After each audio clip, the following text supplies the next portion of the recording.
gentleman here. Yeah, I just wanted to ask the panel holder from Chris. Obviously, what happened to you reporting, I think it actually is a wider issue than just journalism. I think it's the darkest hour for media as a whole.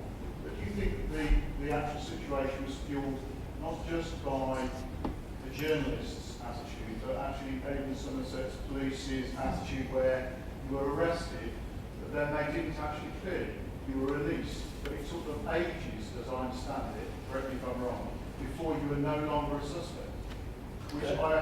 Have they ever given you any indication as to why that was? You're absolutely right that I think Vincent Tabak was charged around about the 20-something of January. I wasn't officially released from police bail until early March. Whether that is unprecedented or not, I don't know. I'm sure it's highly unusual. All I can do is to give you the explanation which the police gave to me, which was that they wanted to be absolutely certain that if somebody were to come along at some future date and say, oh, well, we do actually think that this man was in some way involved in the disappearance and murder of Joe Yates, then we want to be 100% certain that we can say, no, we have investigated every possible line of accusation, and we are satisfied that there is no truth in what you're alleging.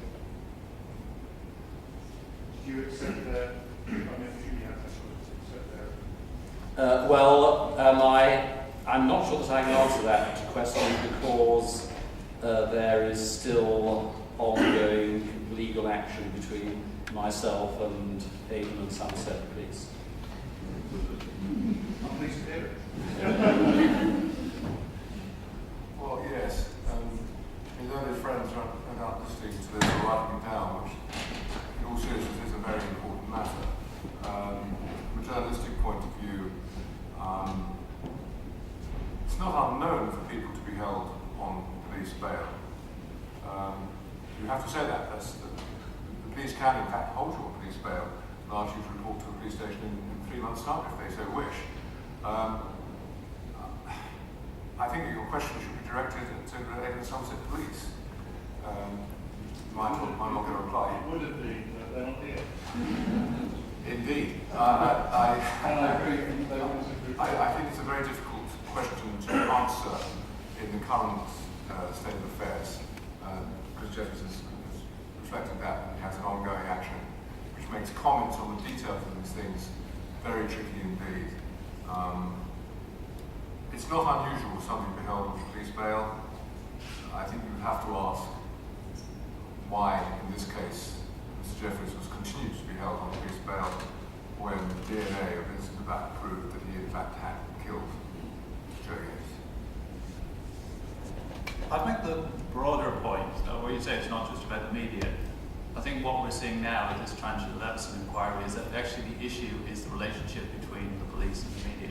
I'm not sure if that's the case here, I don't know the details of here, but we are seeing in general that the relationship between the police and the media has, particularly in London, become a very, very murky affair. Because actually, what the police may do normally wouldn't necessarily be an issue if it wasn't splashed all over the front page of the newspaper. It's how that information is presented to the public and how it's used by parts of the media to create a story that it becomes an issue and puts the focus on that, on what may be completely standard ways of working. And that's obviously the issue that needs to be looked at and needs to be seriously addressed. Yeah, it's also the fact that it isn't just an issue that affects journalism. To say, well, journalists, it's wider. You've got to remember that if it hadn't been for Nick Davis of The Guardian, none of this would have come to light. And that was a proper investigative journalist working in a proper way. I don't think anybody in this room would want to end that sort of thing. Because after all, a journalist brought this to the public's view in a very brilliant piece of journalism, which took a very long time, those views were run by The Guardian against considerable opposition. and they should be applauded for that. And that's why I'm very worried that there will be a backlash to all this, and people like Nick Davis and, to a very lesser degree, people like me won't be able to do our jobs properly. Okay, we'll take one more question, and there's a hand up at the very back. Thank you. Well, first of all, I declare an interest in this. I'm a Bristolian, I subscribe to the Evening Post, and I just wanted to say what an important role the public now has in contributing to the news locally. And I think that's one of the strengths of the Evening Post, that it does make itself extremely accessible. If you look at it, there's a whole list of journalists and their specialisms, the reporters, what they're responsible for, telephone numbers, etc. Very easy to communicate with the Evening Post. And as a member of the Friends of Suburban Bristol Railways, a local pressure group, I have spoken to Mike on the phone, so you won't be surprised to hear me speak. We're particularly grateful that the Evening Post is prepared to champion local causes. And they do that in a very good way, in a very successful way. So although I was fairly staggered by the statistics that you gave us, Mike, about your numbers of readers, in a way I'm not surprised.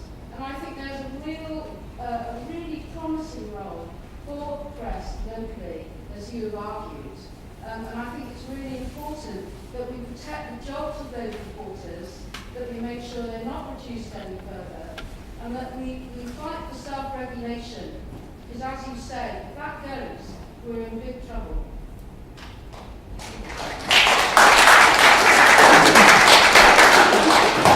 Thank you very much. To add. I think, just to say, because I was too emotionally attached to my situation, the point I was trying to raise is there are things that happen that are breaking the law and that are pushing besides the law, and then there are things that need self-regulation, because actually I'm a member of the NUJ, and that was one of the big changes in my life. It led me to going. And I think that there are things that are morally the press needs to have a good standard on, and it sounds as if Mike and the paper here has got that moral standard. I'd like to think so. We have to be modern and we have to be measured. I think that's very important. Unfortunately, we need to move on at this point, but we will have a chance to come back with more questions after the next two speakers. But we've already really started to move into the area that we're talking about, which is the national newspaper industry and the future of regulation. So next speaker is Richard Pepia. I'm not sure if people necessarily picked up on the story, but for those who do know, it was a very, very public resignation from the Daily Star a few months ago. Over a year ago. Over a year ago. Sorry, time is compressed for me with the amount of events I've been speaking at. But where, and I'll leave it to Richard to explain the reasons why he felt he had to do that. I'm not going to talk that much, to be honest, about my time at the Daily Star, purely because I've spoken about it so much in the last year, and I get a bit bored, and there's so much has happened since then. I left the Daily Star as I saw the Islamophobia, and there were stories being invented about Muslims because they fulfilled a certain agenda. It was seen to appeal to the readers to do a bit of Muslim bashing. And, I for a long time just kept my head down and got on with it until it got to the point where they were seen to be openly courting the English Defence League as a viable political option and sort of writing very positive stories about them, which themselves were concocted. And that for me was sort of a snapping point. I went, you know what, you can't be involved in this. You can't just say, well, if I don't write it, someone else will. You have to sort of take responsibility for your own actions. So I left quite publicly, and I leaked my resignation letter to the Guardian, and that's what I'll say about that. I suppose there's been much. I come here with a sort of idea of what I'm going to say. There's so many interesting things that have been said that I'll probably just gabble on for a bit and try and take it all in. And I suppose that I sort of represent a journalist who entered the industry very young. got to national newspapers very young, and had great ideas of, that were going to change the world, etc. And ended up at the Daily Star, which probably wasn't the best place to change the world, but it was a start. And I obviously knew what I was getting myself in for. It was one of the more rough and tumble tabloids. But I always remember a doorstep that I was on of some asylum seeker who was in some huge Chelsea mansion with his family. And I was sitting there with a reporter from The Sun for 2 days while this family barricaded themselves inside because we were waiting for photographers to try and get a quote out of them. And 2 days, no one came in or out of that house. And on the end of the second day, the news editor from both The Sun and the Daily Star said, knock it on the head, come back to the office. And then the next day, lo and behold, in The Sun was a story with about 3 lines of quotes from the bloke. Sort of saying, I don't care about your British system, I'll take what I can get. And I was like, I was there all day, he never said that. He never said that. And the news editor turned to me and went, boy, you've got to be a bit more canny. And that was sort of, I realised that, I needed to come away from that doorstep with a quote of this bloke, whether he was prepared to talk or not. And the Sun reporter had been very canny and had gone, well, you know what, he's an asylum seeker, he ain't going to complain, he probably not can read English. So she just put a quote in his mouth. And it made a big story in The Sun.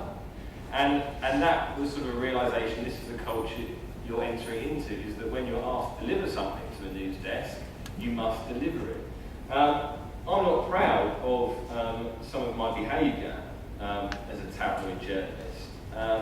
And certainly, there are great journalists sitting on this panel. There's great journalists like Nick Davis who do proper journalism, and I don't really deserve to be uttered in the same breath, because a lot of what I was doing doesn't deserve that title.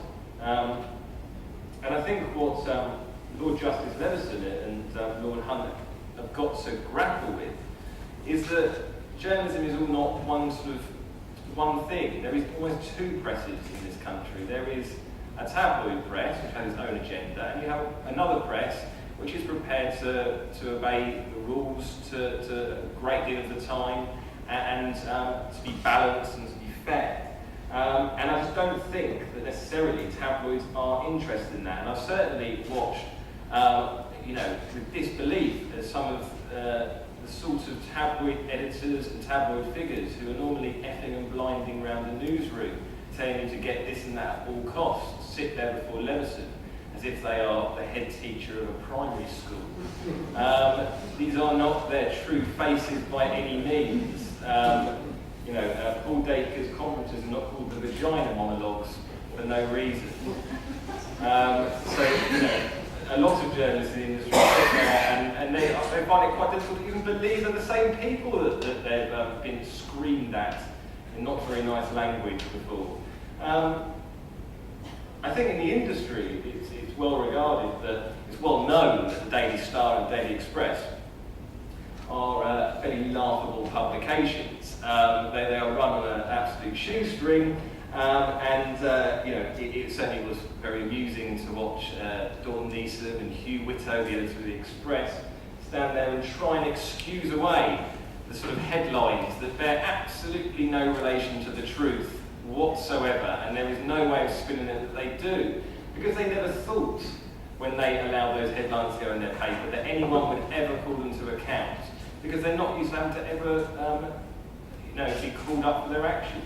All they do is, it's a one-way dialogue. We do what we want, and then we say, doesn't matter. The PCC can't do anything about it, really. The PCC has ruled that headlines are comment. To answer ruled that it's not even having to be factual in any way, it is just comment, a headline. That is why you end up with things like Simon Cowell is dead on the front of the Daily Star, when all you've done is lead X Factor.